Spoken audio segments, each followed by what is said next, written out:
बुद्ध का ममेरा भाई देवदत्त सदा ही बुद्ध को नीचा दिखाने की चेष्टा में लगा रहता था, मगर उसे हमेशा मुंह की ही खानी पड़ती थी।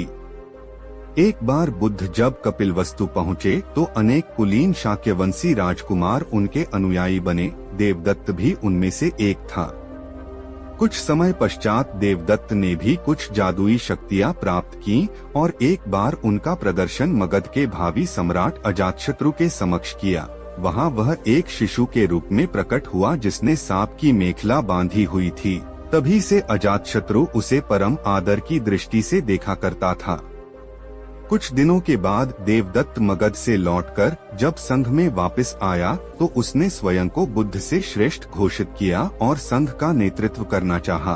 भिक्षुओं को बुद्ध से विमुख करने के लिए उसने यह कहा है कि बुद्ध तो बूढ़े हो चुके थे और सठिया गए हैं, किंतु भिक्षुओं ने जब उसकी कोई बात नहीं सुनी तो वह बुद्ध और संघ दोनों से द्वेष रखने लगा। खिन्न होकर वह फिर वापस मगध पहुंचा और अजात शत्रु को महाराज बिंबिसार का वध करने के लिए प्रेरित किया, क्योंकि बिंबिसार बुद्ध और बौद्धों को प्रचुर प्रश्रय प्रदान करते थे। प्रारंभिक दौर में बिंबिसार को मरवाने की उसकी योजना सफल नहीं हुई, अतः उसने 16 धनुर्धारियों को बुद्ध को मारने के लिए भेजा, किंतु बुद्ध के व्यक्तित्व से प्रभावित हो सारे उनके ही अनुयायी बन गए। क्रोध में देवदत्त ने तब बुद्ध पर ग्रीककूट पर्वत की चोटी से एक चट्टान लुढ़काया, जिसे पहाड़ से ही उत्पन्न हो 2 बड़े पत्थरों ने रास्ते में ही रोक दिया। देवदत्त के क्रोध की सीमा न रही। उसने एक दिन मगध राज के अस्तबल में जाकर एक विशाल हाथी नालगिरी को ताड़ी पिलाकर बुद्ध के आगमन के मार्ग में भेज दिया। नालगिरी के आगमन से सड़कों पर खलबली मच गई और लोग जहां तहां भाग खड़े हुए। तभी बुद्ध भी वहां से गुजरे। ठीक उसी समय एक घबराई महिला अपने बच्चे को हाथी के सामने ही छोड़ भाग खड़ी हुई। जैसे ही नालगिरी ने बच्चे को कुचलने के लिए अपने पैर बढ़ाए, बुद्ध उसके ठीक सामने जा खड़े हुए। उन्होंने हाथी के सिर को थपथपाया। बुद्ध के स्पर्श से नालगिरी उनके सामने घुटने टेक कर बैठ गया। नालगिरी हाथी की इस घटना से देवदत्त मगध में बहुत अप्रिय हुआ और उसे तत्काल ही नगर छोड़कर भागना पड़ा। बच्चों के प्रति बुद्ध का अनुराग सर्वविदित है। 2 सोपको, चुलपंथक, दब्बमल पुत्र और कुमार कश्यप की कथाएं उपर्युक्त मान्यता के परिचायक हैं। एक बार श्रावस्ती की एक महिला संघ में प्रवेश करने को आतुर थी, किंतु उसके माता पिता ने उसे भिक्षुणी बनने की अनुमति नहीं दी और उसका विवाह एक श्रेष्ठी से करा दिया। कालांतर में उसने अपने पति से अनुमति लेकर भिक्षुणी बन संघ में प्रवेश किया। उसके संघ प्रवेश के कुछ दिनों के बाद यह विदित हुआ कि वह गर्भिणी थी। जब देवदत्त को उसकी गर्भावस्था की सूचना मिली तो उसने बिना जांच पड़ताल किए ही उस भिक्षुणी को चरित्रहीन कहा। जब वह बात बुद्ध के कानों में पड़ी तो उन्होंने उपाली और विशाखा को जांच पड़ताल के लिए श्रावस्ती भेजा। उन लोगों ने पूरी जांच पड़ताल के पश्चात यह पाया कि महिला निर्दोष थी, वह बच्चा उसके पति का ही था। जब महिला ने पुत्र को जन्म दिया तो बुद्ध ने शिशु को आशीर्वाद भी दिए और उसका नाम कुमार कश्यप रखा। उसकी देखभाल के लिए बुद्ध ने उसे श्रावस्ती नरेश को सौंप दिया। 7 वर्षों तक वह बालक श्रावस्ती नरेश की देखरेख में पलता रहा। तत् बुद्ध की कृपा से प्रवर्जित हो संघ में प्रविष्ट हुआ। संबोधि प्राप्ति के पश्चात तथा ब्रह्म संपत्ति के अनुरोध पर गौतम बुद्ध ने बहुजन हिताय और बहुजन सुखाय हेतु धर्मचक्र प्रवर्तन, धम्मचक्र प्रवर्तन अर्थात अपने ज्ञानदेशना के चक्र को चलायमान रखने की प्रतिज्ञा ली। तत् उन्हें सर्वप्रथम आकार कालाम की याद आई, जिन्हें उन्होंने महानिष्क्रमण के बाद अपना पहला अल्पकालीन गुरु वरण किया था, लेकिन दिव्य चक्षु से उन्हें ज्ञात हुआ कि आकार की मृत्यु हो चुकी थी। तब बुद्ध ने अपने दूसरे अल्पकालीन गुरु उद्दक्राम पुत्र को पहली देशना देने की सोची, किंतु दिव्य चक्षु से उन्हें ज्ञात हुआ कि उनका भी निधन हो चुका था। तब उन्होंने 5 सन्यासियों को अपनी पहली देशना देने की सोची। ये सन्यासी 6 वर्षों तक बुद्ध के साथ कठिन तप करते रहे थे, किंतु बुद्ध ने जब अतिकठिन साधना की अनुपयुक्तता को समझकर सामान्य भोजन को उन्मुख हो गए तो वे 5 तपस्वी उन्हें छोड़ सारनाथ चले गए। बुद्ध ने अपने उन 5 तपस्वी साथियों को अपनी दिव्य चक्षु से सारनाथ के इसिप्तन मिगदाय मृगों के उद्यान में देखा और तब वे सारनाथ के उसी उद्यान में पहुँचे।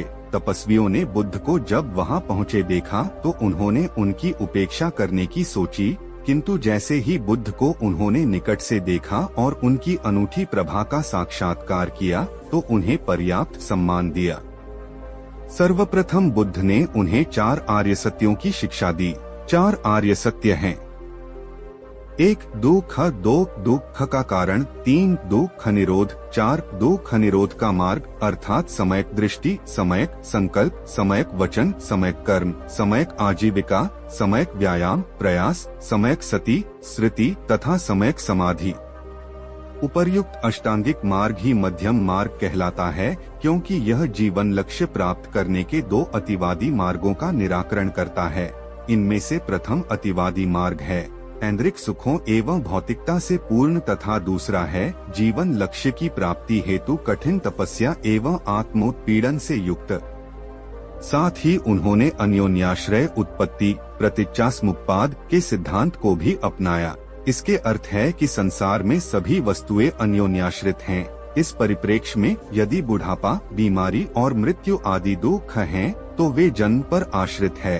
यदि जन्म ही नहीं होगा तो कौन दुख भोगेगा? यहाँ यह भी ध्यातव्य है कि मृत्यु केवल एक जन्म का ही अंत है, दूसरा जन्म इससे भी दुखदायी हो सकता है। जन्म सत होने पर आधारित है, सत ग्रहण पर आधारित है, ग्रहण वासना पर आधारित है, वासना ससंग से उत्पन्न है, संसर्ग संपर्क से उत्पन्न है, संघर्ष षडोन्द्रियों से उत्पन्न होता है, षडेन्द्रिया देहांत बोध से उत्पन्न है, देहांत बोध स्पंदन से उत्पन्न है, स्पंदन संस्कारों से उत्पन्न है और संस्कार अज्ञान से उत्पन्न है। दूसरे शब्दों में उन्होंने बताया कि अज्ञान ही सब दुखों का मूल कारण है। यह उपदेश सुनने के तुरंत बाद कोंदंत, जिन्हें अन्नत कोंदन भी कहा जाता है, सोत्पन्न बन गए। अन्य श्रोता भी कुद्ध के अनुयायी बन गए। द्रष्टव्य महाप्रणिब्बान सुक्त 16 दीध्य निकाय सोगत दर्शन या बौद्ध धर्म दर्शन का सूक्ष्म का विस्तृत निरूपण अभिधम्म संस्कृत अभिधर्म दर्शन में निहित है। बुद्ध ने अभिधम्म की चर्चा सर्वप्रथम अपनी माता महामाया को की, जो उन दिनों पार्थिव शरीर त्याग 33 देवों के लोक तांतिंस लोक में विहार कर रही थी। अभिधम्म की देशना में उन्हें 3 महीने लगे थे। प्रत्येक दिन वे अपनी माता को गूढ़ उपदेश देते और फिर पृथ्वी लोक में उत्तर अनोत्तर सरोवर में उतर सारिपुत्र संस्कृत शारिपुत्र को उन्हीं देशनाओं को स्मरण योग्य छंदबद्ध कर पुनः सुनाते। सारिपुत्र उन छंदों का 500 विशिष्ट भिक्षुओं के साथ संगायन करते थे। वे सारे ही विशिष्ट भिक्षु अरहत बने।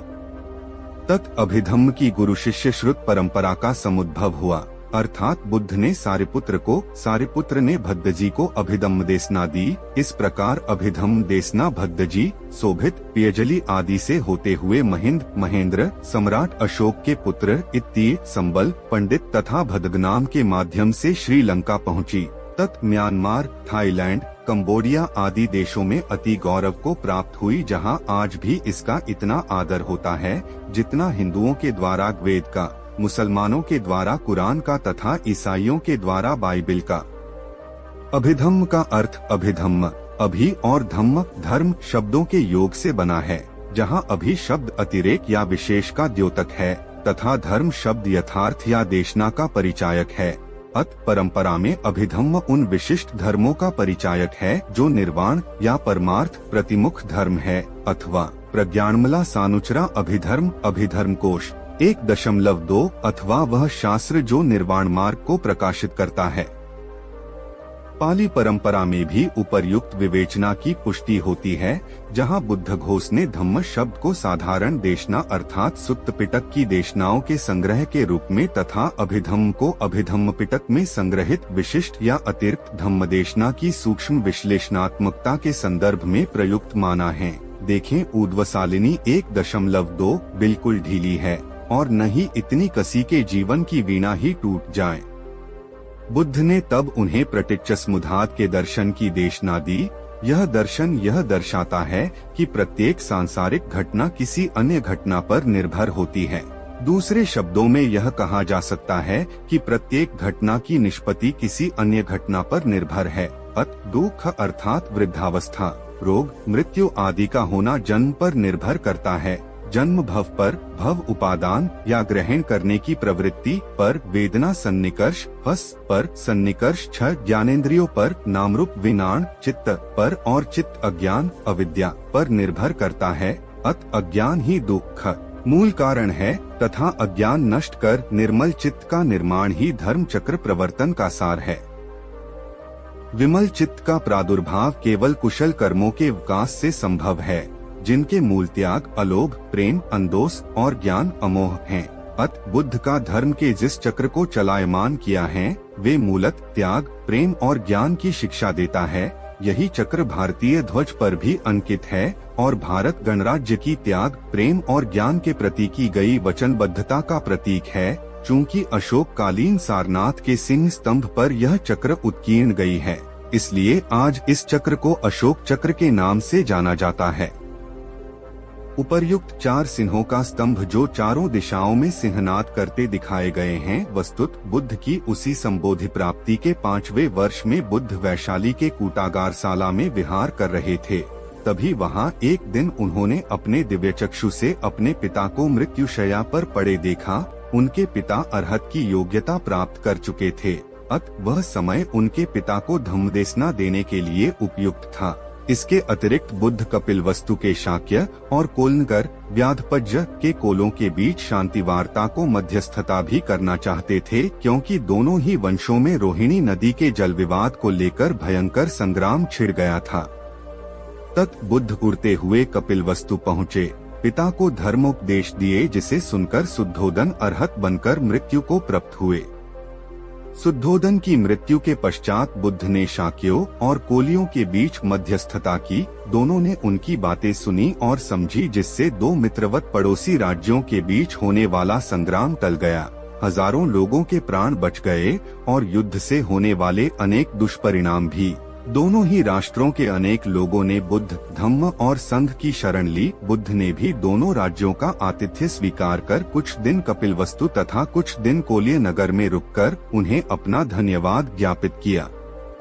राजगीर के गिज्जहकुट पर्वत से भिक्षुओं के बड़े संघ के साथ बुद्ध ने अपनी अंतिम यात्रा प्रारंभ की। अम्बलथिका और नालंदा होते हुए वे पाटलीगाम गांव, आधुनिक पटना, जिसे बाद में पाटलिपुत्र कहा गया, पहुँचे। उत्तरवर्ती काल में मौर्यों की राजधानी बना पाटली उन दिनों एक गांव मात्र था। वहां बुद्ध ने इस नगरी के महान भविष्य की भविष्यवाणी की। पाटली से उन्होंने गंगा नदी पार की और कोटेगाम और वैशाली होते हुए वे अम्बापाली, संस्कृत आम्रपाली के उद्यान में पहुँचे। अगले दिन उन्होंने लिच्छवी राजवंश का निमंत्रण अस्वीकार करके एक गणिका अम्बापाली से भोजन ग्रहण किया। अपिच भिक्षुओं के उपयोग हेतु अम्बापाली द्वारा दानस्वरूप प्रदत्त उद्यान भी स्वीकार कर लिया। फिर भिक्षुओं को वैशाली में ही छोड़ वे वर्षातु वत्सावास व्यतीत करने के लिए बेलुवा की ओर चल दिए। बेलुवा में वे गंभीर रूप से बीमार हो गए। उन्होंने आनंद को अपनी भवितव्य मृत्यु की सूचना दी। तदंतर अपने वर्षाकालीन प्रवास से वैशाली लौटकर उन्होंने अपनी मृत्यु की पूर्व सूचना वहां उपस्थित सभी भिक्षुओं को भी दे दी। इसके बाद हत्थीगाम, अम्बागाम, जम्बुगाम और भोगनगर होते हुए वे पावा पहुँचे। वहां एक कर्मकार चुंद की आम्रवाटिका में वे ठहरे और उन्होंने कुछ खाया, जिससे वे और भी अस्वस्थ हो गए। यह कर्मकार चुंद गया के वेलुवन के चुंद शुक्रिक सुअर का मांस विक्रेता से भिन्न है। साथ ही बुद्ध को दिया गया भोजन सुकर मद्दव सुअर का मांस नहीं है। यद्यपि कुछ लोगों को यह भ्रांति है, पर यह भ्रांति ही है, क्योंकि सुकरसाली का अर्थ होता है जंगली चावल और मद्दव शब्द संस्कृत मार्दव मृदु अर्थात मधुर, मीठे से व्युत्पन्न है। अपिच पाली अंग्रेजी शब्दकोश T.W. रॉयस डेविस और विलियम स्टेड प्री 721 518 से 19 के अनुसार मद्दव का अर्थ है कोमल और विदीर्ण भुना हुआ। संभव है कि बुद्ध ने जो भोजन किया था वह भुने हुए चावल ही थे। भुंजे चावल उत्तरी बिहार और पूर्वी उत्तर प्रदेश का एक प्रचलित खाद्यान्न है। इतना ही नहीं, बुद्ध ने बड़े स्पष्ट शब्दों में चुंद सुकृत के सुकरमांस विक्रेता होने और इस व्यवसाय की कड़ी निंदा की थी और अपने इसी जघन्य व्यवसाय के परिणामस्वरूप बुद्ध के निर्वाण से 7 दिन पूर्व ही चुंद की मृत्यु हो गई थी और उसे नरकाग्नि में यातना झेलनी पड़ी थी। द्रष्टव्य धम्मपद अट्ठक था 1 से 105 और सबसे बड़ी बात ये है कि बौद्ध धर्म के भोजन संबंधी नियम बहुत कठोर थे। उदाहरणार्थ, सारिपुत्र को केवल औषधि के रूप में लहसुन का सेवन करना अनुमत था। अपनी बीमारी को वश में करके बुद्ध कुशीनर, आधुनिक कुशीनगर पहुँचे और एक पेड़ के नीचे बैठ गए। वहाँ उन्होंने आनंद द्वारा ककुथ नदी से लाया गया जल ग्रहण किया। तब एक मल्लन पक्कुस उनके दर्शनार्थ आया और उन्हें एक सुवर्ण रंग का वस्त्र अर्पित किया। वह वस्त्र धारण करते हुए बुद्ध ने आनंद को बताया कि सभी बुद्ध बुद्धत्व की पूर्व रात्रि और मृत्यु से पूर्व की रात्रि को सुवर्ण वस्त्र धारण करते हैं। साथ ही उन्होंने बताया कि वे कुशीनर में ही निर्वाण प्राप्त करेंगे। तब बुद्ध ने ककुथ नदी में स्नान किया और कुछ देर विश्राम करके उपवत्तन साल उद्यान में पहुँचे। वहाँ आनंद ने उत्तर की ओर सिर वाली एक शैया उनके लिए बनाई। कहा जाता है कि पेड़ों ने उनके शरीर पर पुष्पवृष्टि की, आकाश से दिव्य मंदवर पुष्पों और चंदनरज की वृष्टि हुई, पवन ने दिव्य संगीत एवं ध्वनिवादन किया। सालोद्यान ने अपने सभी वृक्षों की शाखाओं को झुकाकर उन पर चवर डुलाए, पर बाद में दिव्य गणों ने उससे उन्हें हटाने का अनुरोध किया, जिससे वे सब भी बुद्ध के अंतिम दर्शन कर सकें। तब बुद्ध ने आनंद को अपने अंतिम संस्कारों के विषय में निर्देश दिए। व्यथित आनंद ने बुद्ध से कुशीनर में प्राणोत्सर्ग न करने का आग्रह किया, क्योंकि वह एक गंदा और गर्हित गांव था। तब बुद्ध ने उस स्थान की प्रशंसा की, क्योंकि एक बार ये स्थान महासुदस्सन की राजधानी रह चुका था। बुद्ध की आसन्न मृत्यु की सूचना पाकर कुशीनर के मल्ल और बहुत से अन्य लोग भी वहां एकत्रित हो गए। बुद्ध ने सुभद्द को दीक्षित किया, जिसे आनंद ने अस्वस्थ बुद्ध के पास जाने से रोका था। तब बुद्ध ने भिक्षुओं से शंका निवारण के लिए पूछा, पर किसी भिक्षु ने कोई प्रश्न नहीं किया। तब बुद्ध बोले, जो भी सत है उसका निश्चित है विनाश। बंधन मुक्ति के लिए करते रहो सतत प्रयास। ये उनके अंतिम शब्द है। तब समाधि की विभिन्न अवस्थाओं को पार करते हुए वैशाख मास की पूर्णिमा को 80 वर्ष की आयु में उन्होंने परिनिर्वाण प्राप्त किया। मल्लों ने उनकी चिता को अग्नि दी। जब चिता पूर्णतया भस्म हो गई तो उन्होंने भालों से उसे चारों ओर से घेर लिया और 7 दिनों तक शोक मनाया। स्थायी संस्करण। बुद्ध के परिनिब्बान के उपरांत उनके अवशेषों के कई दावेदार उपस्थित हो गए और युद्ध की सी स्थिति हो गई। अंततः विवाद इस प्रकार टला, अवशेषों के 8 बराबर हिस्से किए गए और मगधराज अजातशत्रु, कपिलवस्तु के शाक्य, रामगाम के कोलिये, वैशाली के लिच्छवी, अलकप्पा के बुल, वेलपत्था के एक ब्राह्मण, पावा के एक प्रतिनिधिमंडल और कुशीनर के मल्लों ने ये हिस्से आपस में बांट लिए। अवशेषों का वितरण करने में एक महत्वपूर्ण भूमिका प्रदान करने वाले दोन को वितरण पात्र रखने की अनुमति दी गई। पिप्पलिवन के मौर्यों को देर से आने के कारण केवल भही प्राप्त हुई। गौतम बुद्ध के पिता शाक्यवंशी शुद्धोदन राजा सिंहनु के पुत्र कपिवस्तु के राजा थे। उनकी माता का नाम कच्चाना था, जो देवदत्त के राजा देवदत्त शक की राजकुमारी था। शुद्धोदन के 4 सहोदर भाई द्योतदन, सक्कोदन, सुक्कोदन तथा अमितोदन थे। उनकी 2 बहनें थी, अमिता और पमिता। शुद्धोदन की पटरानी गौतम बुद्ध की माता महामाया थी, जिनकी मृत्यु के पश्चात महाप्रजापति गौतमी की छोटी बहन, जो महामाया के साथ ही उनसे ब्याही गई थी, उनकी नई पटरानी बनी। जब उनके कुलगुरु असित बुद्ध के जन्म पर कपिलवस्तु पधारे और शिशु में बुद्धत्व के सारे लक्षणों का अवलोकन कर उनके पैरों को अपने शीश से सटा प्रणाम किया, तो शुद्धोदन ने भी बुद्ध का पूजन किया।